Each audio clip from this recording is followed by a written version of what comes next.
and Formula 1600s for the very first time out on South African circuits for 2020. It's an invitational category race, and they're going to enjoy themselves at the front end, but there's always some niggles to be handled and some things to be sorted out in this championship. Julian VAN DER WATT, of course, is a man who's already won this championship before. Andrew Schofield arrives with a brand new sponsor with Sapphire joining them. And look out for young Jarrod WABERSKI, who'll be looking to try and get to the front end as quickly as possible.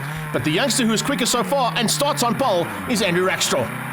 And heads down towards turn 1. Looks like he's gone right across the circuit to cut things off and make sure he gets the whole shot into turn 1. He's got VAN DER WATT possibly going to sort him out in the middle. Yes, I think he's pushed him wide. VAN DER WATT has squeezed through and got up into turn 1 and the whole shot position.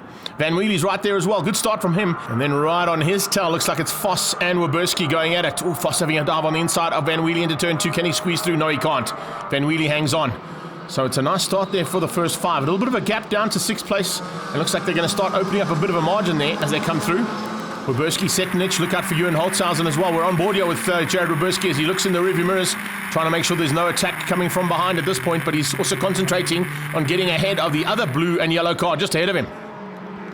Nice start there from the youngster. Remember, he's looking for his first podium in Formula 1600, and he'll be one of the youngest competitors ever to get onto a podium if he can get up into that top 3. Right now, another youngster pushing hard at the front end is the former champion Julian VAN DER WATT, and he's got RACKSTRAW on his tail.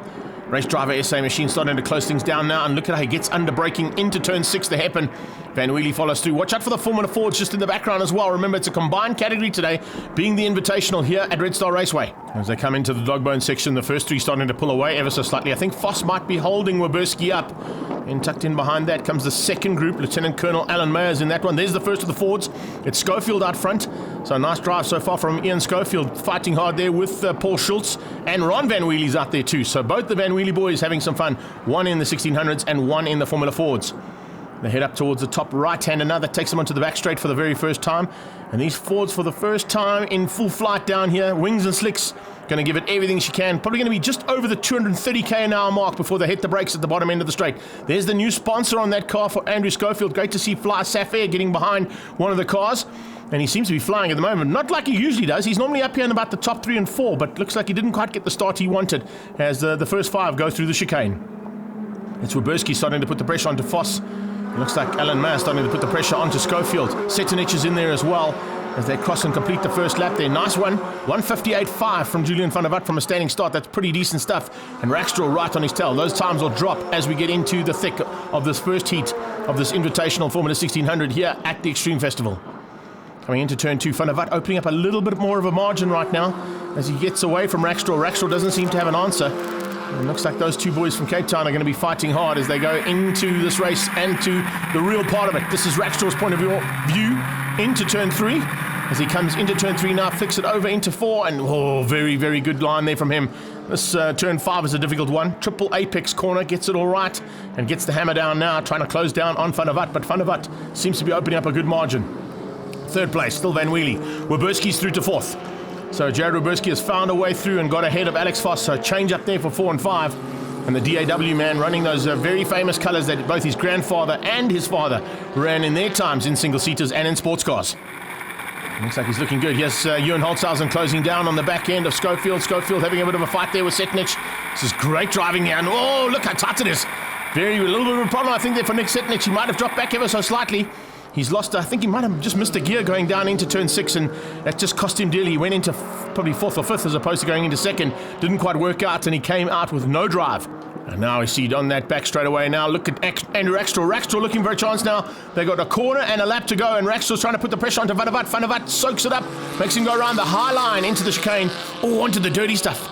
At this point in time, that could be costly because there's a lot of rubble on the outside of the circuit that's going to affect those tyres ever so slightly as he gets the drive now onto the main straight and starts the final lap. I think VAN DER WATT, with that mistake from RACKSTRAW, might have some breathing room and he can probably get it all sorted out. Let's have a look at it here from RACKSTRAW's point of view in the replay. He comes out of the slipstream, perfect timing, but just on the wrong side of the circuit. To drive around the outside of the chicane is difficult. You can see, look at that, understeer as he went in there, big time. And fortunately caught it before it went onto the dirty stuff. Stayed on the black stuff, but there was a bit of rumbles on the outside. There is the Fly Sapphire car of Schofield, and Andrew Schofield running ever so slightly wide. Looks like there might be a bit of a change up here for the Formula Fords. Schofield's gone missing. Ian Schofield's gone missing, and I think Schultz might have just taken the lead there. and fighting hard with Steve Venter. The two of them having a bit of a fight of their own. We might have just missed Schofield though, because he was just in the mix there, and I think Schofield might have just hung on. So it's Andrew Rackstraw going to have to settle for second place now. He wasn't able to catch Van der Watt in this last lap. The flag is going to come out, and Julian Van der Watt has done it all right. Literally from second place on the grid, he outgunned the man who was on pole, Rackstraw, and took the whole shot. Rackstraw tried hard on numerous occasions, as we saw in that previous lap, but just couldn't quite get through to take the victory. So confirmation of the results. It is all about Julian Van der Watt in race number 1, Rackstraw in second, and Van Wheelie in third. Alex Voss comes through for a fourth place, beating out Andrew Schofield. And then taking Class B's Setenich wins out. And of course, it's Ian Schofield who takes the Formula Fords.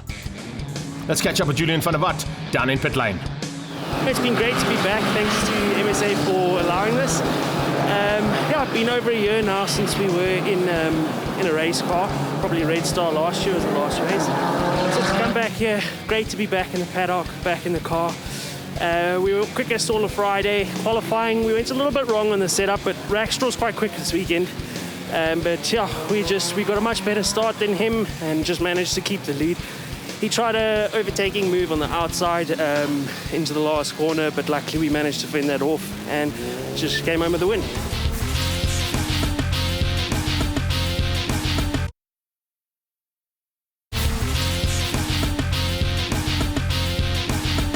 Welcome back to Red Star Raceway, and more action now from the Formula 1600's invitational race here at the Extreme Festival. A little bit of changes and a bit of tweaking to be done on some of the cars, and I think there'll be a couple of guys that were concerned about the pace there. One of them will definitely be Andrew Schofield, who'll be looking to get his car a bit higher up than what he was in race number 1. And WABERSKI will look not to make the same mistake he did in race 1 earlier on in the day. Julian Van der Watt was the man to beat. Can he be the man to beat again as we go on board with Ewan HOLTZHAUSEN in arguably the most race-prepped machines in the paddock at the moment in Extreme Festival? These are hand-built motor cars that head down towards turn 1, and HOLTZHAUSEN got a great start. Looks like he might outgun a couple of guys into turn 1. Yes, he has. That's a super start there from Ewan HOLTZHAUSEN. Much better than what we normally see. And he goes side by side with Schofield as they come out of turn 1 and into turn 2. Andrew Schofield getting the Fly Sapphire car moving through the field rapidly. A better start from him, but not quite where he wants to be. He wants to be in this little pack, a bit higher up. And WABERSKI actually outgunned Voss into turn 1 as well. So he doesn't have to do it later on. Oh, there's a big one. That's a huge one there. Two of them coming together. I think that was Setenich and Schofield, and actually hitting his helmet. So Schofield getting hit by the tyre there of Nick Setenich as they went into turn 3. Safety car has been called, and that was a massive moment down into turn 3. Let's have a look at it one more time. We're on board here with Andrew Schofield.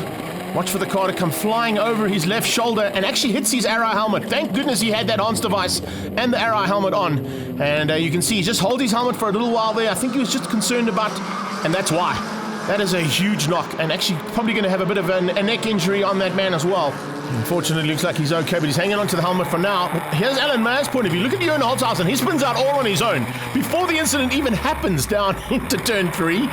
Fortunately, the Lieutenant Colonel saw it coming and got out of the way, and right behind him were all the Formula Fords. So safety car goes back into pit, and we got green flags back down towards turn 1.